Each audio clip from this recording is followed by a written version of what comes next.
Okay, so thus far we've gone over the book of James, and we've talked a lot about true religion, loving the orphan and the widow. We've talked about not showing favoritism. We've gone over a lot of different things, and we know James is real. James does not hold back. James is very serious, and it's good. So I kind of want to go back into that and continue the series and understand that it's going to keep happening. It's going to keep talking about the realness, the rawness, and kind of punches in the gut. So before we go further, I want to tell the story of where my passage is. So mine talks about faith, and we know if you look at the headline, faith without works is dead. And so when I was driving here, thinking about that, I just got, have any of you used Progressive as your car insurance? Some of you? Okay. So the Snapshot, have you used that before? Yeah. So the Snapshot is a device that you plug into your brake system, and if you brake too hard, it's like 5 seconds per, I don't know. So the way you brake, if you brake too hard, 5 seconds per 5 miles. That might be wrong. I don't really understand how it works. But then it measures it and it gives it a beep.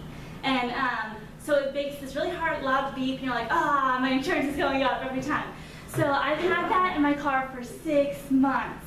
And every time you brake, you're like, okay, it's coming, it's coming, it's coming. So I just kind of pedal, like push my pedal, and really hope it's not going to break. And there's times where I just get to a red light, and I'm like, God, is it worth it? Is there a camera here? Am I going to run this red light? Because you just know your insurance is going to go up. And I'm a goody-goody. Like, you guys know me. So there's just moments where I used to be a safe driver. And these past 6 months, I run red lights, I run stop signs. I am not going to have this thing beep. And lo and behold, I just got the email, 6 months is up, I'm a safe driver because I didn't make a beep. So, so the funny thing about this is my boyfriend, he has my car sometimes, and he is really worried about not making a beep because I never made a beep. And so I told him that one time he was driving and it beeped right away. He goes, what? I didn't even do anything. I was like, well, you're not wearing your seatbelt, and if you don't wear your seatbelt, it'll beep. And he's like, oh my gosh. And so I put the seatbelt on because I just wanted him to wear his seatbelt. It was safe. That's not true at all. That doesn't make any. But he believed me. He believed what I was saying. So every time we got in the car, he puts on his seatbelt right away. He's like, okay, we're safe. And then finally, at the end of it, I just start laughing so hard because he gets in the car, we start driving, and it beeps. And he's like, oh, I didn't put my seatbelt on. And so I just start laughing so hard. And he's like, what did I do? And I'm like, nothing. So we keep driving, I'm just still laughing. He goes, Kat, what did I do? So I was like, you just believe me so genuinely. And he goes, what are you talking about? And I was like, the seatbelt doesn't matter. I was like, that's just something that I think you should do as a safe driver. But it doesn't actually matter. And so he goes, I was like, you were so serious about it though, I'm really proud of you. And he goes, well, of course. He's like, what you say, I'm gonna believe. I trust you to say the truth. And when I believe it, I'm going to act on it. And that's exactly what my passage is talking about. It's saying that what you believe, you don't truly believe it unless you do something about it. So I'm going to read the passage super quickly, and then we'll dig into it. So it is James chapter 2, verse 14 through 26. Give you 1 second to go there. James chapter 2, verses 14 through 26.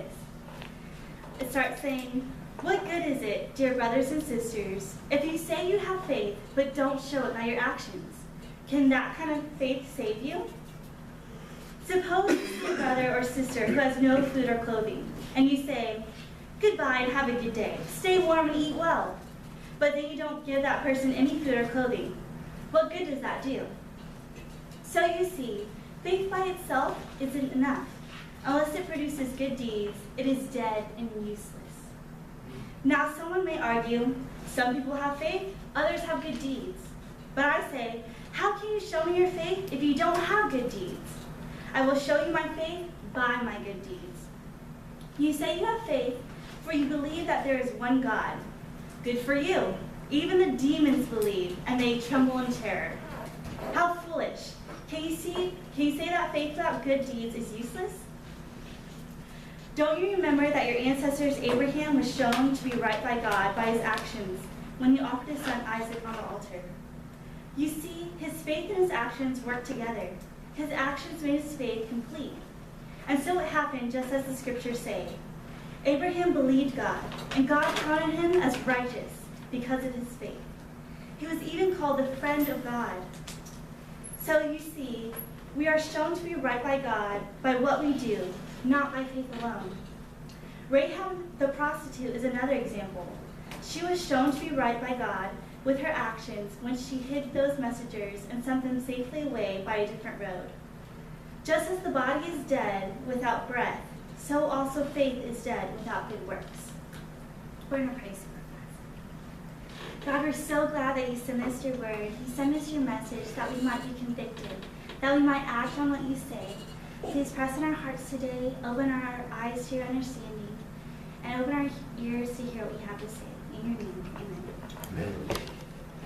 So we look at this, basically the title, it isn't lying, faith without works is dead.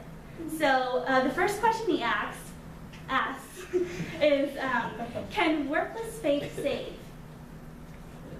No, it can't. He says time and time again that he said, can faith without works live? No. And he says it's separate from that little bitty section. And so he's saying that it can't. But how many of you in our churches, or maybe you haven't been to church and this is your first time, but how many of you have heard the phrase, oh, I live by faith alone? How many have heard that? Yeah? So, but James is saying something different, right? Mm-hmm. So it seems like he is. He's saying, no, faith alone doesn't work. And we've heard so many times, I live by faith by sight, faith not by sight, but by faith. We hear this over and over again. However, James and Paul aren't saying two different things.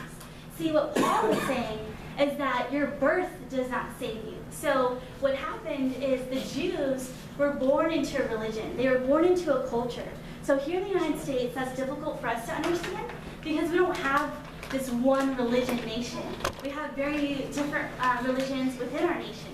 So we get to choose ours. But in their time, in their culture, you followed Yahweh. You went to the temple. The whole community followed that one religion. And even they were marked because they were of a separate religion than the others, correct? So in this, he's saying that being born, now that Jesus has died on the cross, now that you're no longer going to the temple to sacrifice, it is not your birth that's going to save you.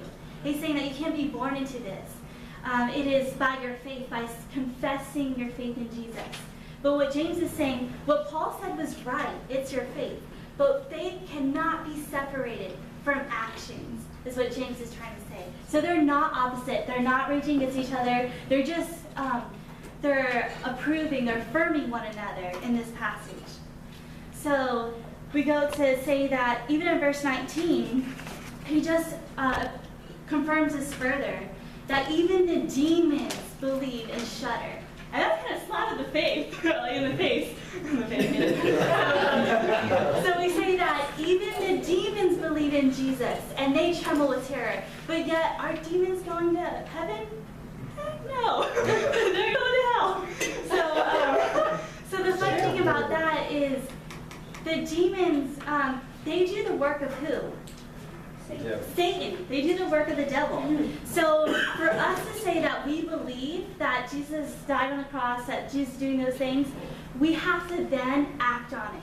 Just like my boyfriend believed what I said and buckled the seatbelt. So we have to act on it. We have to then do something else and do something to prove that. And so the demons don't do that.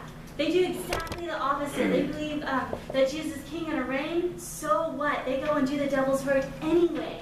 And so what James is saying that it's not good enough to say, oh, Lord, you good to me. So that's not good enough. We have to do something about it. And so when he says this, he gives another example. He says that it's not just a one-time thing. He says that Isaac sacrificed his son on the altar. He said that Rahab, he tied his son up before when God asked him to, and did not go through with it because God provided a sacrifice. But he went through and acted on it. And he also said that Rahab she committed treason. She committed treason against her people. And these are hard things. These are not easy. So God's not saying that this is going to be easy. That's not what James is trying to say. As again, he keeps slapping us and punching us in the gut. He's saying these are going to be difficult. And so with these stories, we hear that it's not going to be the easiest thing. It's going to be difficult. So I want you to kind of think of what God is calling you to do, that you see all these different points in your life that need to be done. You see the homeless all the time. We know we see them on the street corners. You see in your churches, people have needs around you. You see in the school that whenever someone doesn't bring their lunch money, that might be something simple. You also see harder ones. You see orphans. I know people in my church, there's a young student right now who just lost her mom. She's already lost her dad. She's now a homeless child and having to go into the system. And we see these needs. We see them all around us. And they're not going to be easy. And they're not going to be one-time things. So when Jesus, when he came on this earth and he died, that was once and for all. It was once for all time.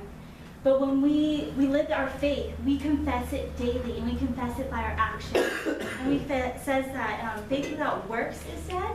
He didn't say, for the Greek word, he didn't say work. He said works in the Greek. And so we know it's not just one time. We know it's over and over again. And that, when he says that, when you walk by someone and they don't have clothes, and you say, well, I hope it gets better for you. You don't do anything about it. That's dead. And then you go do it the next time when you, like the next day when you see someone who's hungry, or the next time when you see that someone, this happens all the time. Students always ask me to borrow books for classes, and that's okay. Like, we share with each other. And I see other people who are like, no, buy your own, and just stupid stuff like that. Like, all the time, I feel like people are so stingy with dumb things. But I'll tell you right now that I would not be alive today without the generosity of people around us. When I graduated from high school, I am 5'5.5", half matters. So I'm 5'5.5", and at 18 years old, graduating from high school, I weighed 86 pounds. And I had gained weight throughout the year because people were generous in my church, because I was a homeless person. And it was only by the generousness of other people's, only by their graciousness and love toward me, that I was able to survive. And coming to Southeastern, coming to school here was kind of funny because I never visited university ever. And I didn't know I could go to school. I didn't understand how university worked. My mother graduated middle school, and that was it. And my father, I never knew him, and he only went to middle school as well. So I never knew about the university. I never knew how it worked. So I came here, and they had beds. And I was like, I'm going to here. I had no idea other universities had that. So that's what I made my decision off of. And so looking at that story, that I was that person who came here and didn't have a home. And my first summer, I was scared. I knew that I already had a full-time job. I worked at Chili's here in town. And I was going to class. But I knew I couldn't afford to have a house by myself or an apartment with just my sisters. And every dime I raised went toward paying whatever scholarships didn't cost for the university. So I knew I was going to go back into homelessness, and I was very worried about it. And it just so happened that I had a lunch conversation with a professor here, and she was very gracious toward me, and she just asked me what I was doing for the summer. So I told her how I was working, and she asked me a little bit about my family, and slowly I kind of told her that I didn't have one to take care of me, that the family I had wasn't able to. And so she just offered me right off the bat to move in with her and her family. And that's a huge thing. They are older folks who live a comfortable life, who don't need to be bothered by my needs. And they open their doors to me, and they welcome me in. And that's a big thing, and it didn't last that summer. It went for the next summer, it went for the next summer, and now I live with them still. So I'm not saying that I'm definitely trying to work on, raising money to be able to survive and provide for myself. But that was a huge task, and that's a task that I want to take up. I want to be able to take in people who don't have homes, and I want to be able to say that, God, you show me generosity through your people, and as a church, And as people of God, that's what we need to do. And if you aren't in the church today, you know that there's someone on this earth who has been good to you, who has shown you goodness. And it's only been possible through Christ's goodness. We only love God because God loved us first. So I want to encourage you today that don't take it lightly, that James' message is convicting. And don't like stop and go, oh, okay, that was hard, and go home. When you see these people, help them and do it well. So I encourage you with that message today.